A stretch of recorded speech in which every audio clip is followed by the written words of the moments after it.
నమస్తే, welcome to special program Panchatantra. Exactly పశ్చిమ బెంగాల్ వైపే దేశం అంతా చూస్తోంది. తమిళనాడులో ఏం జరగబోతోంది? డిఎంకే గద్దెను ఏఐడిఎంకే ఎన్డీఏ కూటమి కూల్చబోతోందా? దీదీ మీద ఇప్పటికే కత్తులు దూరుతున్నాయి. రాజకీయంగా ఎట్టి పరిస్థితుల్లో ఈసారి పశ్చిమ బెంగాల్ని కొట్టాలి. పశ్చిమ బెంగాల్లో ఈసారి బీజేపీ అధికారంలోకి రాకపోతే రేపు పొద్దున ఢిల్లీకి దీదీ వచ్చేటువంటి ప్రమాదం ఉందన్నటువంటి పొలిటికల్ ఈక్వేషన్స్ మధ్యలో బెంగాల్ ఉత్కంఠభరితమైనటువంటి ఎన్నికలకు సిద్ధమవుతోంది. ఈసారి మమతా బెనర్జీకి గట్టి పోటీ ఎదురవుతున్నటువంటి పరిస్థితి కనిపిస్తోంది. 71 ఏళ్లున్న వయసున్న మమతా బెనర్జీ తృణమూల్ కాంగ్రెస్ నుంచి 3 సార్లు ముఖ్యమంత్రిగా గెలిచారు. 4వసారి తన అదృష్టాన్ని పరీక్షించుకోబోతున్నారు. దీదీ వర్సెస్ మోడీ, పశ్చిమ బెంగాల్ వర్సెస్ ఢిల్లీ. సో ఈ రకంగా ఈక్వేషన్స్ నడుస్తున్నాయి. ఇట్లాంటి క్రమంలోనే త్వరగా మహిళా బిల్లును కూడా తీసుకురాబోతోంది కేంద్రం. బెంగాల్ ఎన్నికలకు ముందే తీసుకొచ్చేటువంటి ప్రయత్నం జరుగుతున్నటువంటి క్రమంలో బెంగాల్లో ఏం జరగబోతోంది? 3 ముక్కలు కాబోతోందా? ఎట్లాంటి చదరంగం పశ్చిమ బెంగాల్లో జరగబోతోంది? తోపాటు తమిళనాడులో కూడా ఎట్లాంటి రియాక్షన్స్ని మనం చూద్దాం. మనతో పాటు ప్రముఖ రాజకీయ విశ్లేషకులు శేషు గారు అందుబాటులో ఉన్నారు. Seshu sir, good afternoon. ఈ 2 రాష్ట్రాల వైపే అందరం చూస్తున్నాం.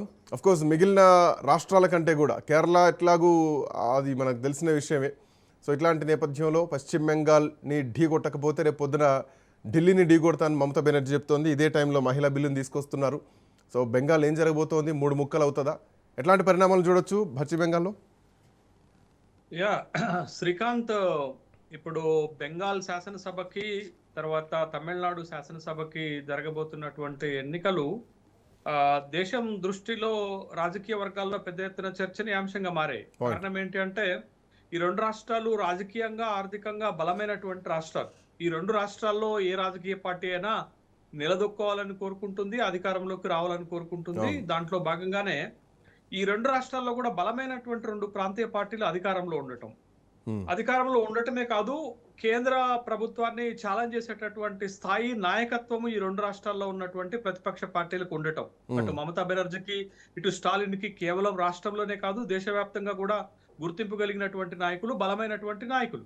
కాబట్టి వీళ్ళు ఏదో ఒక రోజు బలమైనటువంటి ప్రత్యామ్నాయం భారతీయ జనతా పార్టీకి తయారు చేస్తారనేది అందరూ ఊహిస్తున్నటువంటి అంశమే. కాబట్టి ఆ రాష్ట్రాల్లోనే వీళ్ళకి కళ్ళాలు వేస్తే, ఆ రాష్ట్రాల్లోనే వీళ్ళని బలహీనపరిస్తే కేంద్రంలో ఉన్నటువంటి భారతీయ జనతా పార్టీకి రాజకీయంగా కలిసి వచ్చేటటువంటి అంశం. తర్వాత కేంద్రంలో దేశంలోనే ప్రపంచంలోనే అతి బలమైన పార్టీగా ఎదిగినటువంటి భారతీయ జనతా పార్టీ ఈ 2 రాష్ట్రాల్లో అధికారంలోకి రావడానికి చాలా ఇబ్బంది పడుతున్నటువంటి క్రమంలో ఈ 2 రాష్ట్రాల్లో కూడా అధికారంలోకి వచ్చి మరింత బలం పెంచుకోవాలనేది భారతీయ జనతా పార్టీ లక్ష్యంగా కనపడుతుంది. అందుకని ఈ 2 రాష్ట్రాల్లో రాజకీయ వాతావరణము ఎన్నికల సందర్భంగా తీవ్రమైనటువంటి వేడి ఎక్కినటువంటి సందర్భాన్ని మనం చూస్తున్నాం. అయితే ముఖ్యంగా బెంగాల్కి వచ్చేసరికి భారతీయ జనతా పార్టీ వ్యూహం ఏంటి అని అంటే, బెంగాల్లో ఇంకొక 2-3% ఓట్లను పెంచుకొని బెంగాల్ కోట పైన భారతీయ జనతా పార్టీ కాషాయ జెండా ఎగరేయాలని కోరుకుంటుంది. తర్వాత తమిళనాడుకు వచ్చేసరికి తన వ్యూహం ఏంటి అని అంటే, తమిళనాడులో తను బలహీనంగా ఉంది, తను డిఎంకేని గెలవలేదు కాబట్టి ఏఐడిఎంకే సహకారం తోటి, అలయన్స్ తోటి అక్కడ అధికారంలోకి రావాలని భారతీయ జనతా పార్టీ చేస్తున్నటువంటి ప్రయత్నాలు.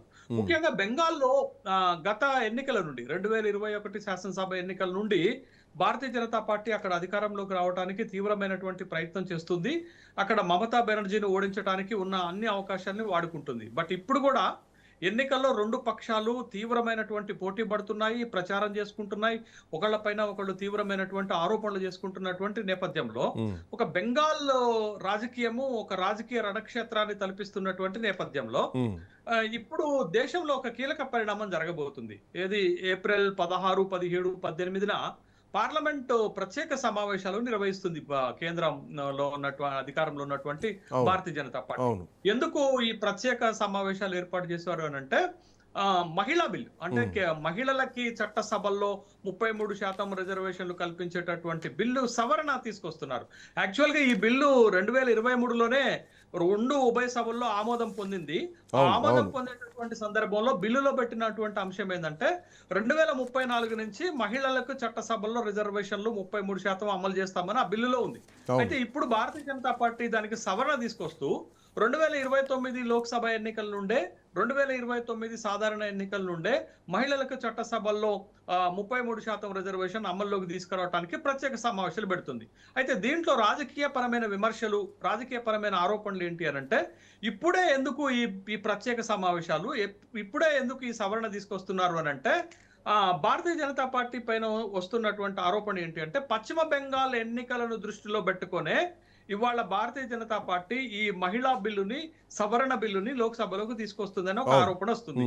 అయితే దీంట్లో నిజాలు ఎంతవరకు అనేది ఒక్కసారి మనం గమనిస్తే గతంలో కూడా భారతీయ జనతా పార్టీ శాసనసభ ఎన్నికలు జరుగుతున్నప్పుడు ఢిల్లీ, మహారాష్ట్ర శాసనసభ ఎన్నికలు జరుగుతున్నప్పుడు వాళ్ళు వేసినటువంటి ఒక ఎత్తుగడ, బీహార్ అసెంబ్లీ జరుగుతున్నప్పుడు వేసిన ఎత్తుగడ ఏంటి అనంటే ఒక ఎత్తుగడ బడ్జెట్ ను ఉపయోగించుకున్నారు. 2025-26 బడ్జెట్ లో మనం వ్యక్తిగత ఆదాయ పన్ను పరిమితిని దరిదాపు ఒక 5 లక్షలకు 6 లక్షలకు పెంచుతారంటే ఏకంగా 12 లక్షలకి జీరో ట్యాక్స్ పెంచారు.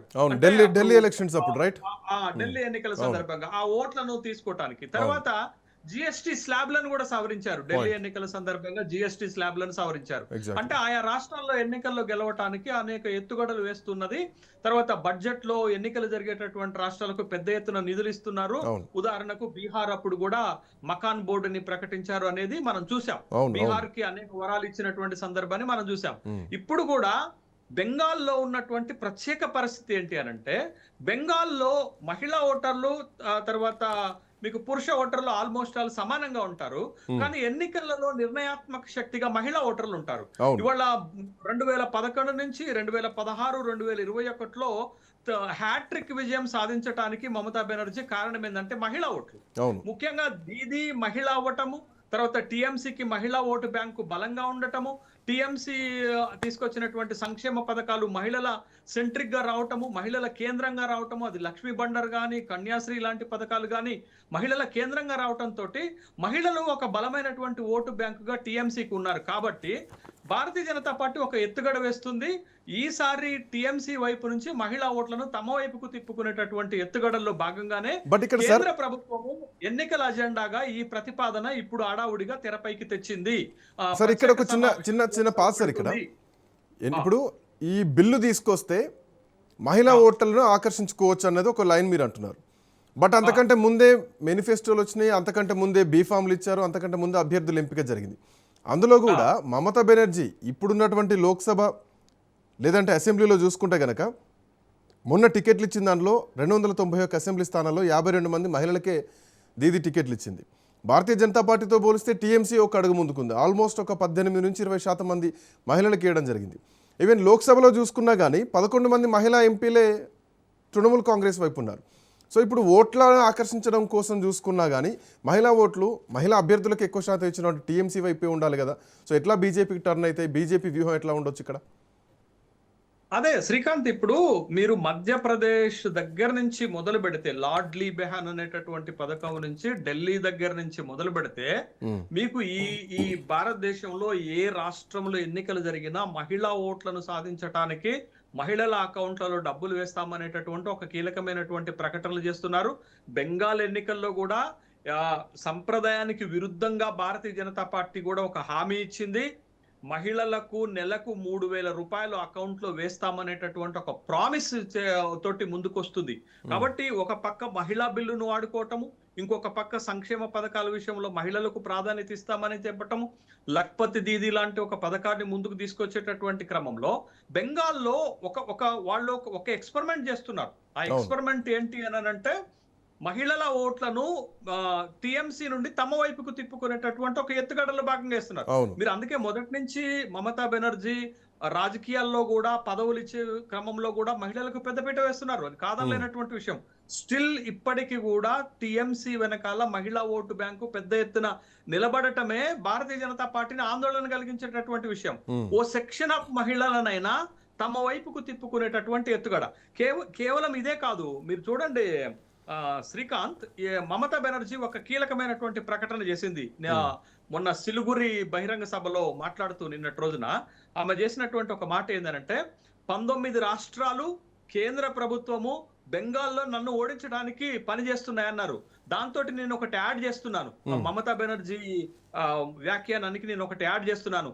ఆర్ఎస్ఎస్ కూడా ఆర్ఎస్ఎస్ కేంద్ర ప్రభుత్వము 19 రాష్ట్రాలకు సంబంధించినటువంటి యంత్రాంగం అంతా కూడా పార్టీ యంత్రాంగం కావచ్చు, మిగతా యంత్రాంగాలు కావచ్చు, బెంగాల్లో మమతా బెనర్జీని ఓడించడానికి ప్రయత్నం చేస్తున్నారనేది కాదనలేనటువంటి సత్యం.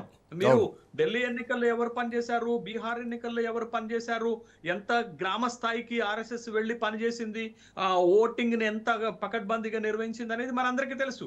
ఇవాళ బెంగాల్లో కూడా అదే ప్రయత్నం చేస్తుంటే మమతా బెనర్జీ చెప్తుంది ఏంటది, కేంద్ర ప్రభుత్వం మొత్తము 19 రాష్ట్రాలకు సంబంధించినటువంటి బీజేపీ అధికారము తర్వాత ఆర్ఎస్ఎస్ మొత్తం కూడా ఇవాళ బెంగాల్లో పనిచేస్తుందని ఇది ఒకటైతే, మమతా బెనర్జీ ఒక కీలకమైనటువంటి ఎత్తుగడ వేస్తుంది బీజేపీని ఎదుర్కోవటానికి.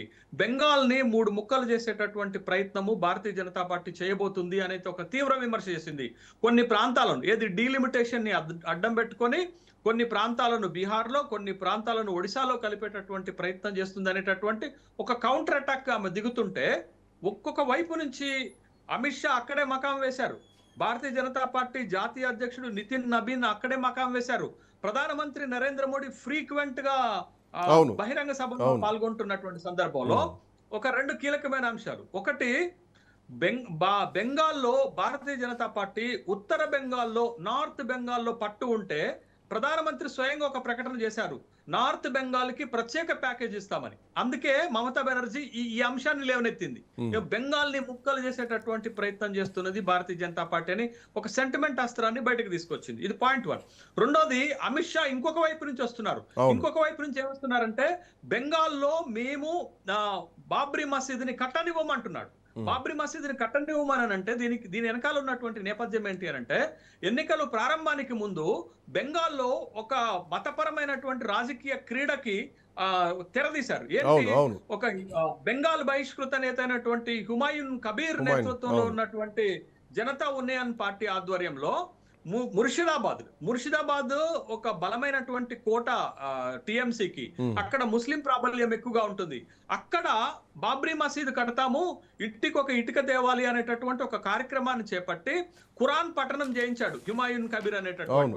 దానికి కౌంటర్ అటాక్ గా మీకు కోల్కతాలో శ్రీకృష్ణ పారాయణం చేయించారు, గీతా పారాయణం చేయించారు. అంటే ఎన్నికలలో మతాన్ని వాడుకునేటటువంటి ఒక సంస్కృతి రాజకీయ నాయకులు ఇవాళ చొప్పించటం వల్ల ఇవాళ దేశం అంటే వాళ్ళకి భయం లేదు, ప్రజలంటే భక్తి లేదు, ప్రజల ఇంట్రెస్ట్ లేదు, దేశం యొక్క ఐక్యమత్యం ఉండాలని లేదు. ఎన్నికల్లో గెలవటం, ఎట్లయినా గెలవటం, మతాన్ని వాడుకోవటం, రాజకీయాలకు వాడుకోవటం, గెలుపు సాధించటం, అధికారాన్ని అనుభవించడం. బట్ సార్, ఇన్ని ఫ్యాక్టర్స్ ఇప్పుడు మతాల ఫ్యాక్టర్ వస్తోంది. ఈ మతాలకు సంబంధించినటువంటి గొడవలు పశ్చిమ బెంగాల్లో చాలా కాలం నుంచి మనం చూస్తూనే ఉన్నాం. సో ఆ రోజు కాంగ్రెస్ పార్టీ రాష్ట్ర అధ్యక్షురాలిగా మమతా బెనర్జీ ఉన్నటువంటి టైంలో పివి నరసింహారావు ఆధ్వర్యంలో మంత్రిగా పనిచేశారు. అక్కడ వామపక్ష పార్టీలకు తొత్తుగా రాష్ట్ర కాంగ్రెస్ నాయకత్వం పనిచేస్తోందన్నటువంటి ఆరోపణలు వస్తేనే బయటకు వచ్చి అక్కడ నుంచి తృణమూల్ కాంగ్రెస్ పెడితే ఆ తర్వాత ఎన్డీఏ కూటమిలో కూడా పనిచేశారు. అటు పివి నరసింహారావు క్యాబినెట్లో, ఇటు అటల్ బిహార్ వాజ్పేయి క్యాబినెట్లో కూడా పనిచేశారు. తర్వాత వచ్చినటువంటి ఆరోపణలు, తర్వాత మళ్ళీ బీజేపీతో పొత్తుతో పోతే ఓడిపోయింది. ఆ తర్వాత మళ్ళీ తృణమూల్ కాంగ్రెస్ ఏ స్థాయిలో పోయిందో మనం చూసినాం. బట్ ఇట్లాంటి ఒక స్ట్రీట్ ఫైటర్ ఏ సందర్భం వచ్చినా, గతంలో కూడా దీదీ మీద లాఠీ దెబ్బలు పడ్డాయి. సో అత్యాచారం జరిగిందని చెప్పేసి జ్యోతి బస్సును కలవడానికి పోతే ఆమె పైన లాఠీ దెబ్బలు పడ్డాయి. సో ఆ సందర్భాన్ని కూడా చూసాం. ఏదేమైనా కానీ కలకత్తా కాళీలాగా దీదీ స్ట్రీట్ ఫైటర్గా ఉంటారు. అట్లాంటి దీదీ ఈ ఎన్నికలు ఎందుకు ఇంత ఒక ప్రత్యేకమైంది, ఎందుకు ఇంత ఒక ప్రతిష్టాత్మకమైంది? బీజేపీ ఇంత పవర్ఫుల్ దీదీని ఢీకొట్టడం సాధ్యమేనా? ఈ మతం ఒక అంశాన్ని ముందు పెట్టుకుంటే అయ్యేటువంటి పనేనా? శ్రీకాంత్, ఇక్కడ ఒక విషయాన్ని గమనించాలా. మమతా బెనర్జీ రాజకీయ నేపథ్యము కాంగ్రెస్ లో ఉన్న తర్వాత సొంత పార్టీ పెట్టుకున్నటువంటి సందర్భంలోనైనా ఒక అగ్రెసివ్ పాలిటిక్స్ చేస్తారు. తర్వాత ఏదైనా రాజకీయ వైరం వస్తే వీధి పోరాటాలకు కూడా సిద్ధపడేటటువంటి ఒక నేచర్ ఉన్నటువంటి నాయకురాలు కాబట్టే మమతా బెనర్జీని ఫైర్ బ్రాండ్ రాజకీయాలకు పెట్టింది పేరు. ఫైర్ బ్రాండ్ ఒక సింబల్ గా మమతా బెనర్జీని అక్కడ పిలిచేటటువంటిది. ఇప్పటికి కూడా ఏదైనా క్రైసిస్ వస్తే బెంగాల్ వీధుల్లో, కలకత్తా వీధుల్లో నడి రోడ్డు పైన ఒక సాధారణమైనటువంటి ఒక శారీ కట్టుకొని స్లిప్పర్లు వేసుకొని కిలోమీటర్ల పాదయాత్ర చేస్తుంది వేలాది మంది అనుచరులతోటి. ఆ పోరాడే శక్తి, అగ్రెసివ్ నేచర్ ఉన్నటువంటి నాయకురాలు కాబట్టి భారతదేశంలో మమతా బెనర్జీకి ఒక ప్రత్యేకమైనటువంటి గుర్తింపు ఉంటుంది. 3 సార్లు వరుసగా గెలిచి అధికారంలోకి వచ్చిన మహిళా ముఖ్యమంత్రి ఈ దేశంలోనే లేరు. బట్ 3 సార్లు అధికారంలోకి వచ్చిన వాళ్ళు ఉన్నప్పటికీ కూడా వరుసగా ఒక రాష్ట్రంలో 3 సార్లు గెలిచి అధికారంలోకి వచ్చినటువంటి నాయకులే లేరు. ఇటీవల ఈ మతాలకు సంబంధించినటువంటి అంశము బెంగాల్ రాజకీయాల్లో ఒక చాలా తీవ్రమైనటువంటి అంశంగా మారిపోయింది. ఈ టిఎంసి నుండి బహిష్కృత నేత మైనార్టీ ఓట్లను చీలుస్తారు అని వార్తలు వస్తున్నటువంటి అభిప్రాయాలు, విశ్లేషణలు ఉన్నటువంటి హుమాయూన్ కబీర్ సంబంధించినటువంటి ఒక వీడియో బయటపడింది. ఆ వీడియో ఏంటి అనంటే, ముస్లిం ఓట్లను టిఎంసి నుండి విడగొట్టడానికి 1000 కోట్ల రూపాయల ఒప్పందము హుమాయూన్ కబీర్ కి భారతీయ జనతా పార్టీ నాయకులకు జరిగినట్టుగా ఒక వార్తలు వస్తే ఇప్పటికే 200 కోట్ల రూపాయలు చెల్లించినట్టుగా కూడా హుమాయూన్ కబీరే స్వయంగా మాట్లాడినటువంటి వీడియోలు బయటపడినటువంటి నేపథ్యంలో అమిత్ షా వ్యూహాత్మకంగా ఈ బాబ్రీ మసీద్ ని బెంగాల్లో కట్టనివ్వము అనేటటువంటి ఒక స్టేట్మెంట్ ని ఒక బహిరంగ సభలో ఒక వ్యాఖ్యానం చేయడం జరిగింది. బట్ ఇప్పుడు అక్కడ మొత్తం కూడా ఈ అక్రమంగా వచ్చినటువంటి వలసదారులు, మతము, వీటికి సంబంధించినటువంటి రాజకీయాలు పెద్ద ఎత్తున జరుగుతున్నాయి అక్కడ. కానీ మీరు చూడండి, ఎక్కడ కూడా బెంగాల్ ఎదుర్కొంటున్నటువంటి సమస్యలు కానీ, బెంగాల్ అభివృద్ధి కోసం తీసుకోవాల్సినటువంటి చర్యలు కానీ ఎక్కడ కూడా ప్రచారంలోకి రావట్లేదు. ఏమొచ్చినా చొరబాటుదారులు, మతం వస్తుంది, కులాలు వస్తున్నాయి, ఇవే వస్తున్నాయి తప్ప, అంటే ఎలక్షన్ ఇంజనీరింగ్, తర్వాత పోల్ స్ట్రాటజీస్, తర్వాత పొలిటికల్ స్ట్రాటజీస్ తప్ప బెంగాల్ని ఒక పూర్వపు బెంగాల్ స్థాయికి తీసుకుపోవటం, బెంగాల్ని ఒక బలమైనటువంటి రాష్ట్రంగా నిలబెట్టేటటువంటి ప్రాతిపదిక అటు బీజేపీ దగ్గర కానీ ఇటు తృణమూల్ కాంగ్రెస్ దగ్గర ఉన్నట్టుగా మనకి కనపడట్లేదు. బట్ 2 పార్టీలు కూడా రాజకీయ ఎత్తుగడలతోటే మొత్తం ఎన్నికలని ఒక యుద్ధ క్షేత్రంగా మార్చేసాయి తప్ప అసలు బెంగాల్ యువత ఏం కోరుకుంటుంది, బెంగాల్ ప్రజలకు కావాల్సింది ఏంటది మీరు చూడండి. రెస్ట్ ఆఫ్ ద బెంగాల్, దక్షిణ 24 పరగణాలకు జిల్లాలకు సంబంధించినటువంటి అన్ని కూడా దరిదాపు పేదరికంలో ఉన్నటువంటి ప్రాంతాలుగానే మనం చూస్తున్నాం. అట్లాంటి దశాబ్దాలుగా పేదరికం ఉంది అక్కడ. బట్ వాటన్నిటిపైన కూడా లేకుండా కేవలం ఒకప్పుడు గూర్ఖా ల్యాండ్ ఉద్యమం జరిగింది. ఇప్పటికి కూడా గూర్ఖా ల్యాండ్ కు సంబంధించి ఆ గూర్ఖా హిల్ ఏరియాస్ కూడా బ్యాక్వర్డ్ ఏరియాస్ గా ఉన్నటువంటి సందర్భాన్ని మనం చూసాం. ఇప్పుడు మనం అనుకునేటటువంటి మాల్డా గానీ, ముర్షిదాబాద్ గానీ, ఇవన్నీ కూడా ముస్లిం మైనార్టీ ప్రజలు, మతువాలు వీళ్ళు నివసిస్తున్నటువంటి ఏరియాలన్నీ కూడా పేదరికంలోనే ఉన్నాయి.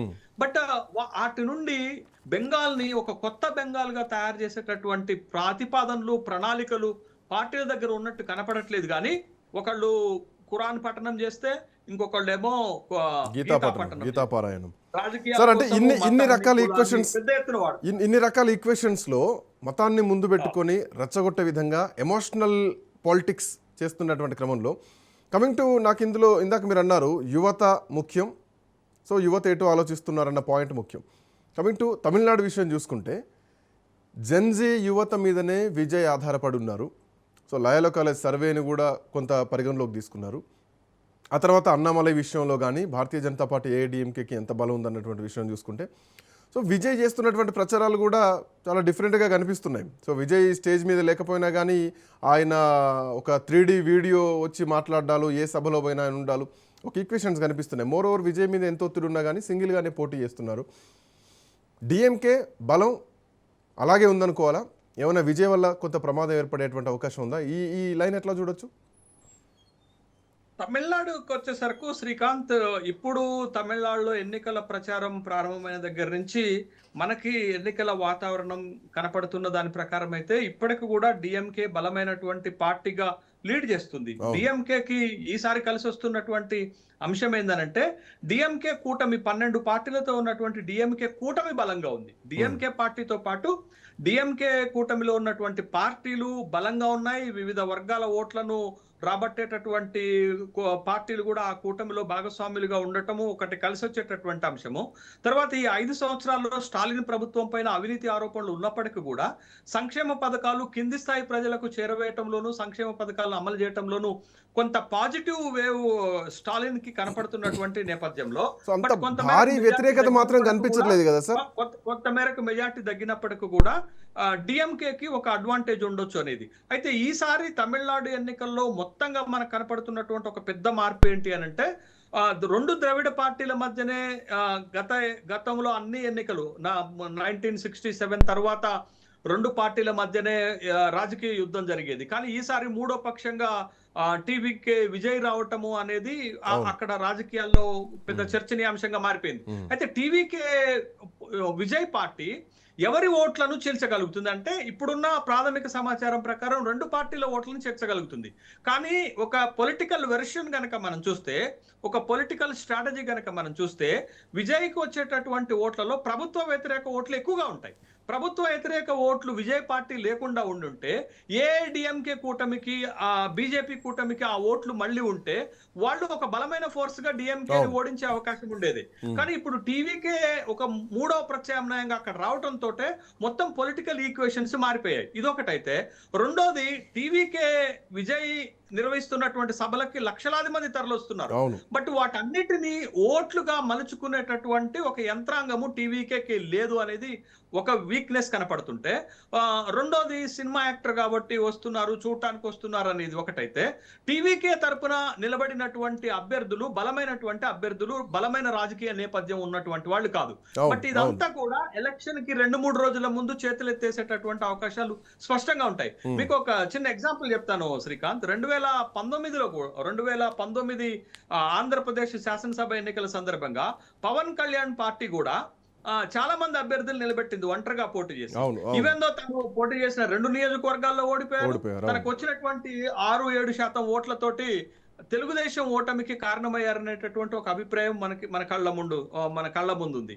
కాబట్టి ఇక్కడ కూడా టీవీకే విజయ్ పార్టీకి 12, 13, 14, 15% ఓట్లు వస్తే, బట్ ఆ ఓట్ల శాతం తోటి తన అధికారంలోకి రాలేడు. కానీ ఎవరిని ఓడించగలుగుతారు అనేది ఒక కీలకమైనటువంటి అంశంగా మారింది. బట్ ఎన్నికల వాతావరణం కనుక చూస్తే విజయ్ కి వస్తున్నంత రెస్పాన్స్ మిగతా ఎవరికి రావటం లేదు. బట్ ఆ రెస్పాన్స్ అంతా కూడా ఓట్ల రూపంలో మలుచుకునేటటువంటి యంత్రాంగము తన దగ్గర ఉందా అని ఒక డౌట్ వస్తే, లేదు అని చెప్పడానికి పెద్దగా ఆలోచించాల్సినటువంటి అవసరం లేదు. కాబట్టి టీవీకే ఒక బలమైన ఫోర్స్ గా ఈ ఎన్నికల్లో నిలబడితే దానికి భవిష్యత్తు ఉంటుంది, లేకపోతే దానికి ఇబ్బందికరమైనటువంటి పరిస్థితులు ఎదురవుతాయి. బట్ టీవీకే ఏఐడిఎంకే విజయ అవకాశాలని దెబ్బతీస్తుంది అనటంలో సందేహం లేదు. ఆ టీవీకే ఓట్ల వల్ల డిఎంకేకి కొద్దిపాటి ఎడ్జిలోనైనా మళ్ళీ అధికారంలోకి వచ్చే అవకాశాలు ఉన్నాయనేది స్పష్టమవుతుంది. బట్ టీవీకే భవిష్యత్ అనేది మే 4వ తారీఖు నాడే నిర్ణయం అవుతుంది. చూద్దాము టీవీకే మొట్టమొదటిసారి వచ్చినటువంటి రాజకీయ నేపథ్యం ఉన్నటువంటి పార్టీ ఎంత మేరకు తమిళనాడు రాజకీయాలను ముందుకు తీసుకుపోగలుగుతుంది, ఒక బలమైనటువంటి నేతగా ఎదగలుగుతాడు, తను పవన్ కళ్యాణ్ లాగా ఎదగలుగుతాడా, లేకపోతే ఎన్టీ రామారావు గారిగా ఎదగలుగుతాడా, ఎదగలుగుతాడా, లేకపోతే విజయకాంత్ లెక్క వెనుకకు వెళ్ళిపోతారా? ఇవన్నీ ప్రశ్నలకు ఎన్నికల రిజల్ట్ రోజు సమాధానం దొరుకుతుంది. కాకపోతే టీవీకేని ఒక విధంగా అభినందించాలా. ఏంటి అనంటే, ఎన్ని ఒత్తిడులు వచ్చినా భారతీయ జనతా పార్టీ కూటమి వైపుకు వెళ్లకుండా సొంతంగా పోటీ చేయటం అనేది రాజకీయాల్లో ఒక బోల్డ్ డెసిషన్ గానే చూడాలి. అది విజయ్ స్థాయిని పెంచింది. Right sir, thank you Seshu sir, thanks for joining. So ఈ రెండు రాష్ట్రాలు చాలా కీలకంగా మారాయని చెప్పాలి. 2026 ఎన్నికల యుద్ధంలో దీదీని ఢీకొట్టి అమిత్ షా, నరేంద్ర మోడీ ఈసారి పశ్చిమ బెంగాల్ని చేజిక్కించుకోగలుగుతారా? పశ్చిమ బెంగాల్ పైన కాషాయ జెండా ఎగరేస్తారా? నెక్స్ట్ టార్గెట్ పశ్చిమ బెంగాల్ అని చెప్పేసి ఇప్పటికే అమిత్ షా అనౌన్స్ చేస్తే అక్కడ తిష్ట వేసుకొని నితిన్ నబీన్ కానీ, అమిత్ షా కానీ, ప్రధానమంత్రి మోడీ కానీ సో ఖచ్చితంగా ఈసారి దీదీని గద్దె దింపాలి అని చెప్పేసి చాలా సీరియస్ ప్రచారాలు చేస్తున్నారు. బట్ ఎంతవరకు దీదీ గెలుస్తుంది, ఎంతవరకు భారతీయ జనతా పార్టీ గెలుస్తుంది?